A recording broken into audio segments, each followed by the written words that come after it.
Dans l'épisode d'Ici tout commence de ce vendredi 8 septembre, Tessier, Benjamin Baroche, décide de confronter Mehdi, Marvin Pellegrino, sur le sabotage du plat d'Anaïs, Julie s'assuste, mais il comprend rapidement que c'est lui qui a lancé la rumeur de leur liaison.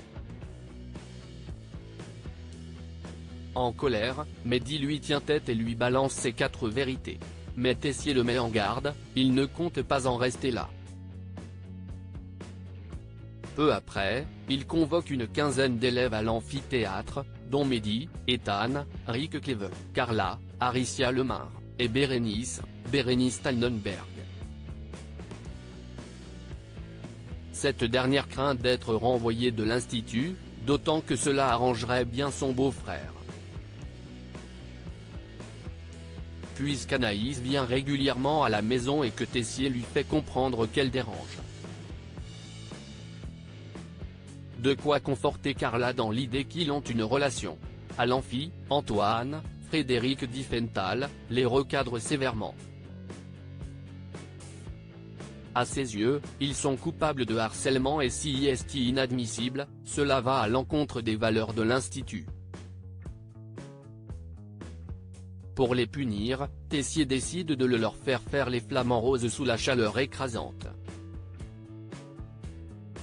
Le premier qui aura envie de s'asseoir sera viré. Alors que Carla ne peut plus et ne cesse de se plaindre, Ethan lui rappelle qu'ils sont là à cause d'elle mais cette dernière remet la faute sur Mehdi. De son côté, l'équipe pédagogique ne cautionne pas cette punition. Pire, Clotilde, Elsa Launeghini, émet l'hypothèse qu'ils pourraient vraiment avoir une liaison. Ce qui semble confirmé par une photo envoyée sur le WhatsApp de l'Institut sur laquelle Tessier et Anaïs s'embrassent. De son côté, Souleymane Dembo Camilo tombe sur une story de Rose, Vanessa de Mouy, à Barcelone. Elle prend la pose dans les bras d'un homme et légende début d'une nouvelle vie. Perdu, il demande conseil à Hortense, Catherine David-Zeka. Elle lui suggère de préparer Antoine psychologiquement, car cela va lui faire un choc. Peu après, Souleymane passe aux aveux auprès de son père. Sauf qu'entre-temps, Rose a supprimé la photo. Antoine assure qu'il n'est pas affecté et que la vie privée de celle-ci ne le regarde plus. Mais en réalité, il accuse difficilement le coup et s'empresse de demander à Clotilde ce qu'il en est. Celle-ci affirme avoir peu de nouvelles de Rose depuis son départ. Mais en réalité, elle lui a envoyé un texto qui laisse peu de place au doute, lui annonçant qu'elle aura bientôt quelqu'un à lui faire rencontrer. Ophélie recontacte Malik, il a le cœur brisé à la cafétéria. Malik, Oscara Lafiane, rejoint Solal, Benjamin Douba Paris, et David, Lia Melman, et leur fait part de son envie de changer de marraine de promo, puisque cela ne fonctionne pas entre eux. Solal lui confirme qu'il n'a pas fait bonne impression auprès d'Ambre, Claire Roman.